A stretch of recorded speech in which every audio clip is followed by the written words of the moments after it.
Good morning students. In team building I have already sent you 2 videos. एक video तो था वो team building के ऊपर बेस्ड था। दूसरा वीडियो किस चीज़ पे बेस्ड था? जो नेगेटिविटी है, किस तरह से हम नेगेटिविटी को बढ़ावा देते हैं या किस तरह से नेगेटिविटी हमारी वर्क प्लेस को अफेक्ट करती है, उससे रिलेटेड था। Your third video is simply concern with engagement of team members. Fine. If we want to engage body, mind, heart and soul together of a team, एक team में कुछ members को लिया गया, उनको मिलवाया गया, उनकी बातचीत करवाई गई, माइंड, सोल और हार्ट का एक कम्बिनेशन बनाया गया और वो लोग एक दूसरे की हेल्प भी कर रहे हैं।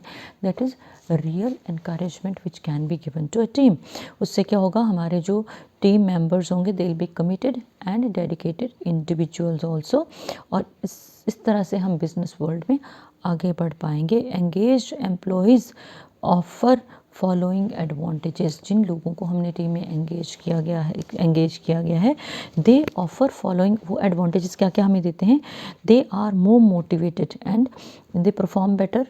एक टीम बनाई, मोटिवेट किया, परफॉर्म बेटर कर रहे हैं वो। Employees will stay with the company. जब आपने टास्क असाइन किया है, they will be with the company and they can create a sense of loyalty. Long run में they will be with us and they can provide high energy working environment. They can be train to stay positive and vibrant forever.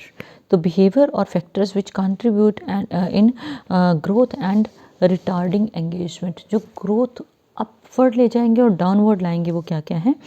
Behaviour factors जो हमें growth देते हैं और जो retard करते हैं। Growth वाले फैक्टर्स क्या है? We have very good communication, we understand each other, there are moments of liveliness, हल्का फुल्का मजाक भी रहता है, flow of energy is there and flow of different type of vibration goes on, we trust each other, there is an openness, transparency is there, motivation is there, sharing is there, and understanding is there.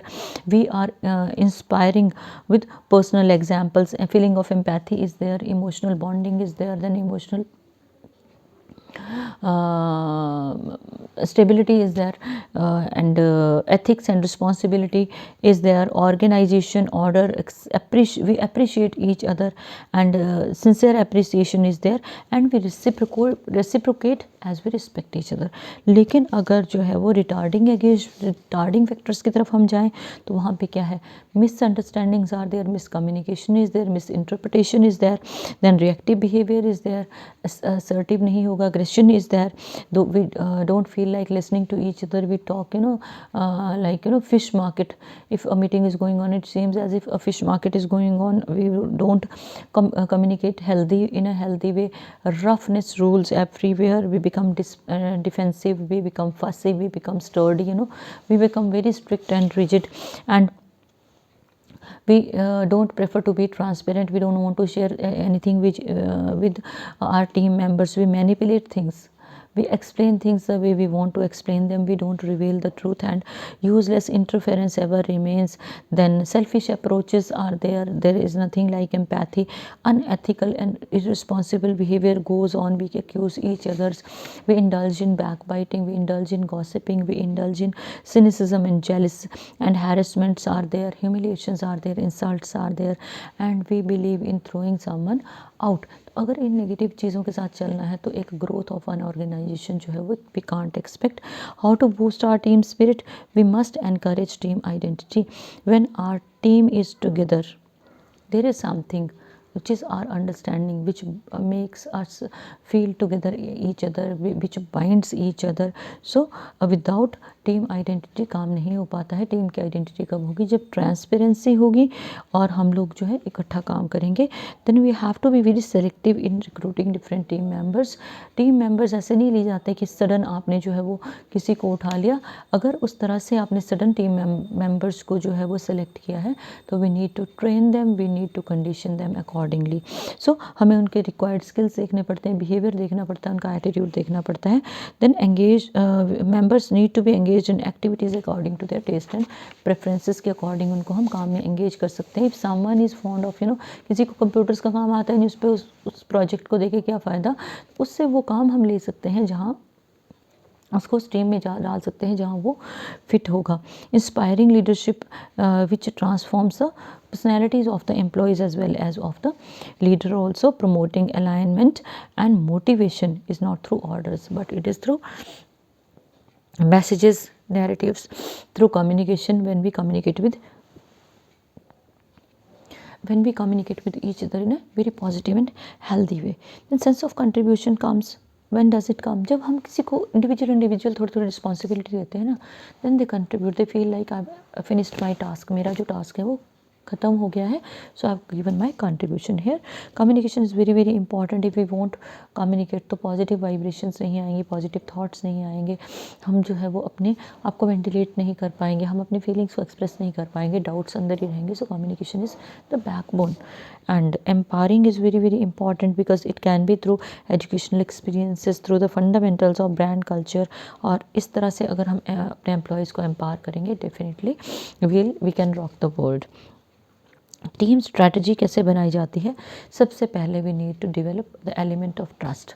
लोगों में ये विश्वास होना चाहिए कि आप जिस team में काम कर रहे हो, डेफिनेटली वो टीम, वो ऑर्गेनाइजेशन आपके लिए है, आपकी ग्रोथ, आपकी डेवलपमेंट में हेल्प करेगी. लेकिन अगर if they find something negative तो वो लोग क्विट कर जाते हैं. वो लोग जितने भी वैल्यूबल, जितने भी उनके पास क्वालिटीज़ हैं, वो सारी उनके साथ जो है वो चली जाती हैं.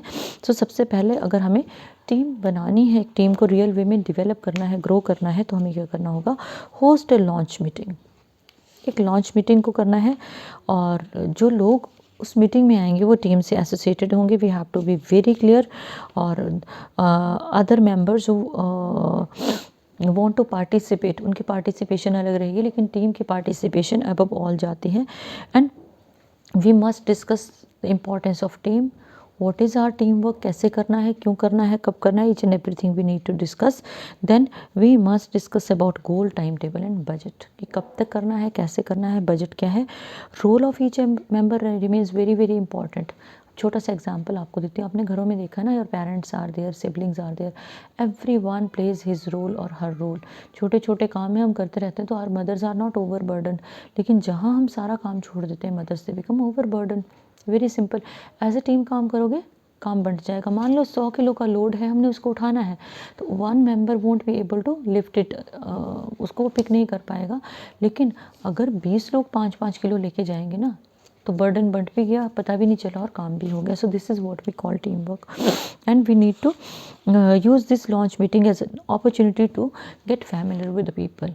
एक दूसरे से मिलने जुलने के लिए वो मीटिंग जो है वो रखी जाती है कोडियल माहौल में. ठीक है. अब डिसाइड अबाउट डिसीजंस. फर्स्ट, एक होस्ट मीटिंग लॉन्च की. डिसीजंस, मेजॉरिटी रूल्स हैं इसमें, लेकिन जो टीम है it should agree on how decisions will be made. हमारे डिसीजन कैसे होंगे? अगर वहाँ पे हम लोगों को के कंसेंसस नहीं है, आपसी सहमति नहीं है, तो क्या होगा? We won't be able to succeed, support नहीं मिलेगी. So the team should have sole authority over decisions related to team operations and process. किस तरह से काम करना है, ये अथॉरिटी टीम को ही होनी चाहिए. वहाँ पे कोई डायरेक्शन इस तरह की नहीं होनी चाहिए जो टीम के काम में हिंड्रेंस क्रिएट करे. मेजॉरिटी रूल्स, जब हम मीटिंग करते हैं, जिस तरह मेजॉरिटी का वोट चाहता है वो चीज़ उसी डायरेक्शन में जाती है जहाँ more than 50% of the votes they go. Consensus, every member of the team agrees to adopt a decision. Then small groups decide. A group of individuals with relevant experience and expertise. जैसे मैंने आपको बताया था ना, monitoring committees होती हैं, they are like that. Leaders decide with input. Team leader gathers input from team members, then decisions are made. ये सारी चीज़ें जो हैं वो हमारी real growth and development of an organization में help करती हैं. Clarify vision, mission and objective. Vision क्या है, हमने कब, कहाँ, कितना काम कैसे करना है, मिशन क्या है, किस लिए करना है, ऑब्जेक्टिव क्या है, ये चीज़ें हमारी क्लियर होनी बहुत ज़्यादा ज़रूरी है. विजन होगा, मिशन होगा, तभी हमारा ऑब्जेक्टिव जो है क्लियर हो पाएगा. क्योंकि अदरवाइज़ तो हम अंधेरे में भटकते रहेंगे. We won't be able to reach near the goal. So वहाँ से decision making process is decided. Then clarify the vision and mission of the organisation that covers broad intentions of management of the company. In the light of these vision and mission, clarify the objective of the organization. I've already told you, we must have a blueprint of the budget, how much we can spend. We must have a blueprint of the budget. और साथ में हमारे time bound होना चाहिए, हमने कितने time में ये काम करके देना है। डेवलप कंट्रोलिंग मैकेनिज्म और परफॉर्मेंस इवैल्यूएशन क्राइटेरिया होना बड़ा ज़्यादा ज़रूरी है। ये टीम के ऑपरेशन के लिए बहुत ज़्यादा इम्पॉर्टेंट है। और सक्सेस भी तभी रिवॉर्ड होगा जब हम कंट्रोल करेंगे परफॉर्मेंस को, हम क्वालिटी देंगे within stipulated period of time. And benchmarking against similar teams in other organization, अपनी स्ट्रेटजी को हम कैसे इवेल्युएट करेंगे। और ऑर्गेनाइजेशंस में जो हमारी टीम्स हैं, जो और टीम्स हैं, वहाँ पे हम देखेंगे बेंचमार्किंग होगी। Evaluating the teams progress against social against original goals, हमारे जो ओरिजिनल गोल है वहाँ तक हमारी टीम पहुँच रही है नहीं पहुँच रही है। Observation of the team by an outside consultant, क्योंकि इनवर्डली तो हमें यही लगेगा ना कि we are moving ahead slowly steadily, कुछ भी हम आगे जा रहे हैं। उसके बाद project debriefing sessions to identified, debriefing sessions होंगे जहाँ पे ये पता चलेगा what did and did not go well. और जो है वहाँ पे डिस्कशन किस चीज़ की होगी, ये कौन कौन सी चीज़ें किस तरह से किस डायरेक्शन में जानी चाहिए। Only then we can think of real growth of our organization, of team as well as of our self, क्योंकि तीनों चीज़ें जो है वो interconnected. In this way we have completed this chapter of your team building also. Good day.